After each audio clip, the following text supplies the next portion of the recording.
A strange thing is happening in the car market. In one country, electric cars are becoming cheaper than petrol cars. In another, buyers are walking away because a tax credit disappeared. In China, BYD can cut the price of a small electric car to a level that looks impossible to many Western buyers. In Europe, Volkswagen is under pressure from the same transition it helped shape. And in the used car market, some EV owners are learning a painful lesson.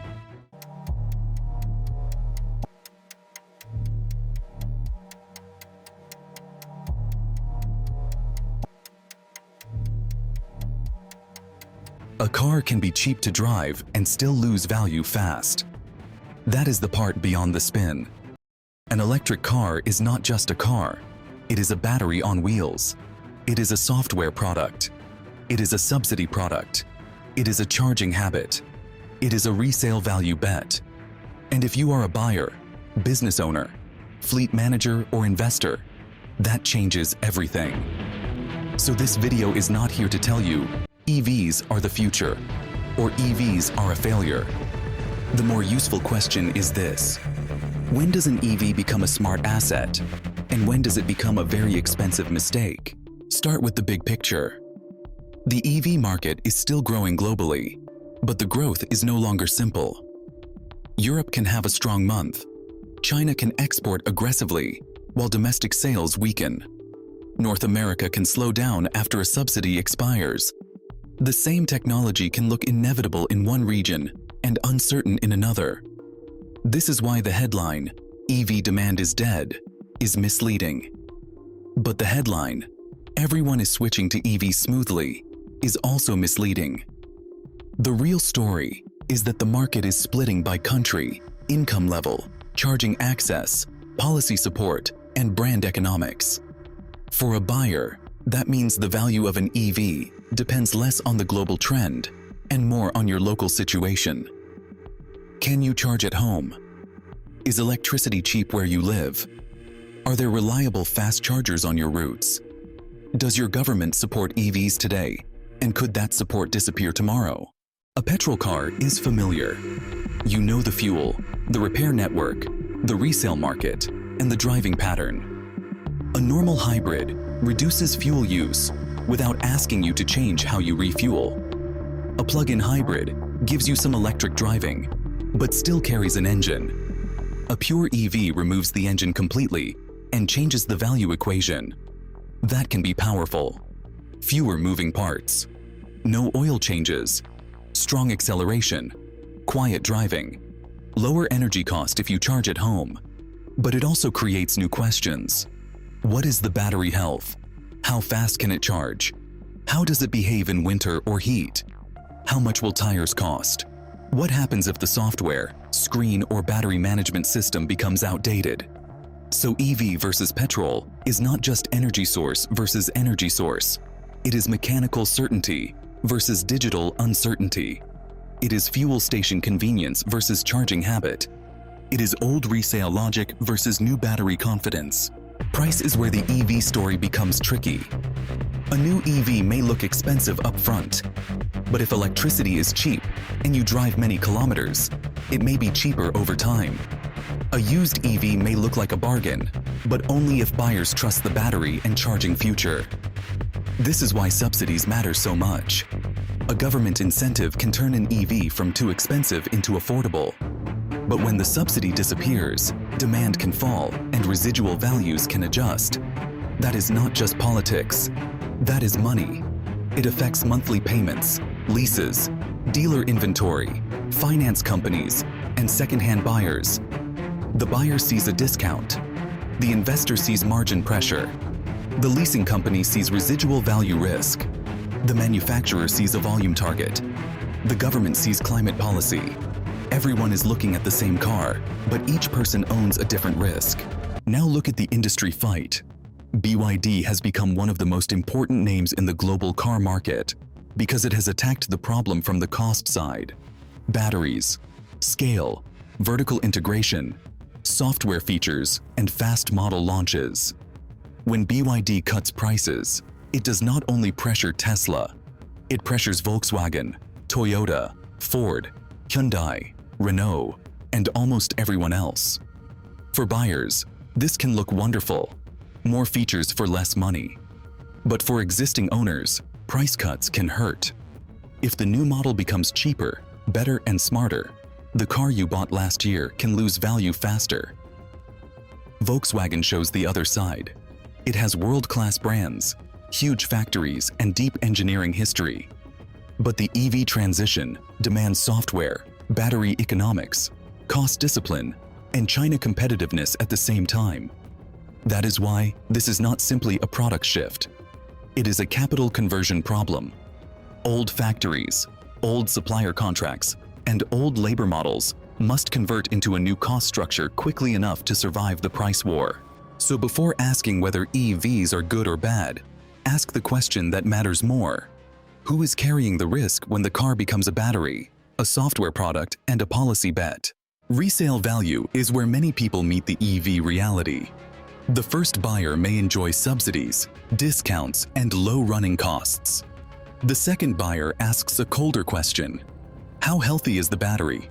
How much range is left? And will this model feel outdated in 3 years? That is why battery certification may become as important as mileage. In a petrol car, buyers ask about kilometers, service history, and accident records. In an EV, they will increasingly ask about battery state of health, charging history, software support, warranty, and whether the manufacturer still supports the vehicle. This does not mean EV batteries are failing everywhere. In fact, modern EV batteries are proving stronger than many feared. The problem is trust. If buyers cannot easily verify the battery, they will demand a discount. And that discount becomes depreciation. Maintenance is one of the strongest EV advantages. There is no engine oil, no exhaust system. Fewer mechanical parts and regenerative braking can reduce brake wear. But the cost stack is not only maintenance. EVs can be heavy. That can increase tire wear. They can be fast, which also affects tires. Collision repair can be expensive when sensors, battery protection structures, aluminum panels, cameras, and calibration are involved. Insurance can rise if repair networks are limited or parts are costly. So the simple sentence, EVs are cheaper to maintain, may be true and incomplete at the same time. The sharper question is, what do you save on servicing? And what might you pay in tires, insurance, repair time, depreciation, or charging inconvenience? Now, bring the car into real life. If you can charge at home overnight, an EV can feel easy. If you depend on public chargers, it can feel like a planning problem. If you live in a cold climate, range can fall. If you tow, carry heavy loads, or drive long distances, the advertised range may not be the range you experience. This is not a reason to reject EVs. It is a reason to match the vehicle to the use case. A city commuter with home charging may have a brilliant experience. A rural driver without reliable chargers may not. A business fleet with depot charging may save money. A towing-heavy business may need hybrids, range extenders, or diesel for longer. The EV is not one product. It is many products wearing the same label. A petrol car ages slowly. An EV can age like technology. Faster charging platforms, cheaper batteries, better driver assistance systems, improved software, new chemistries, and new interior screens can make an older EV feel out of date, even if it still drives well. That is why some executives now say buyers should think of EVs more like gadgets. That is attractive if software updates keep improving the vehicle. It is dangerous if the resale market decides older technology deserves a big discount. For investors, this is critical. The winner is not only the company that sells the most cars. The winner may be the company that controls battery cost, software quality, repairability, charging experience, residual values, and manufacturing speed.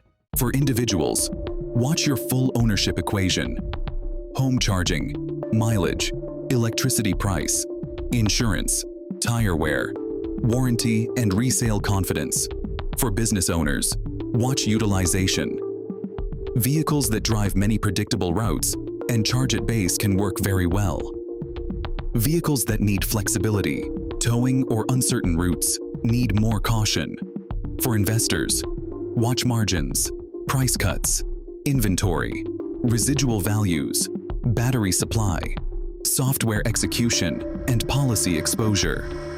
An automaker can grow EV volume while destroying profitability. Another may sell fewer EVs but protect margins and residuals. For governments, the question is not just subsidies. It is charging infrastructure, grid readiness, repair skills, battery recycling, local industry, and consumer trust. So here is the real lesson beyond the spin. Electric vehicles are not a single yes or no story. They are a transition from mechanical cars to energy and software assets. That transition will create winners.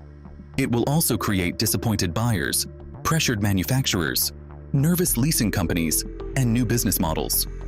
The smartest people in this market will not ask, "Is the EV good?" They will ask, "Good for whom? Where? At what price? With which charger? Which battery? Which warranty? And what resale value?"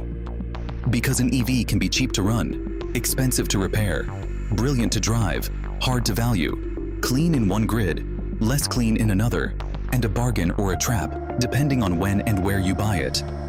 This is beyond the spin, the systems behind the headline. If this helped you see the car market differently, subscribe to Lessons Untold. We do not just follow the headline, we look at the system underneath it.